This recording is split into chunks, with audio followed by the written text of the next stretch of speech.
5 ways to say happy. We have the common word سعيد. سعيد.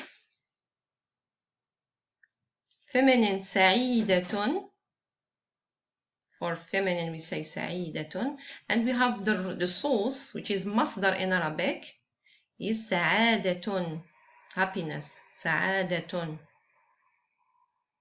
We have another word which is مسرور. أنا مسرور. If I'm masculine, male, I say أنا مسرور.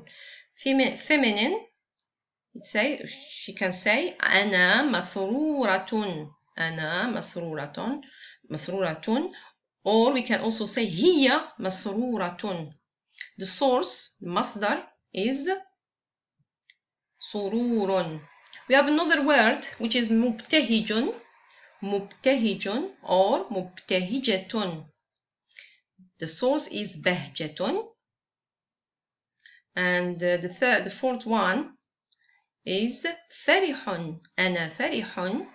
أنا فرحة. The source is فرح.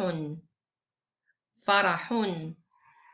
The last one is مغتبط.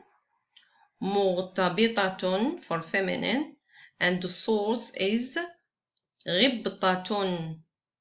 But this is not all for the synonym of happy, the word happy. Because Arabic, as you know, Arabic is very rich, so you can find other words but today we just have seen just these 5 ways to say happy.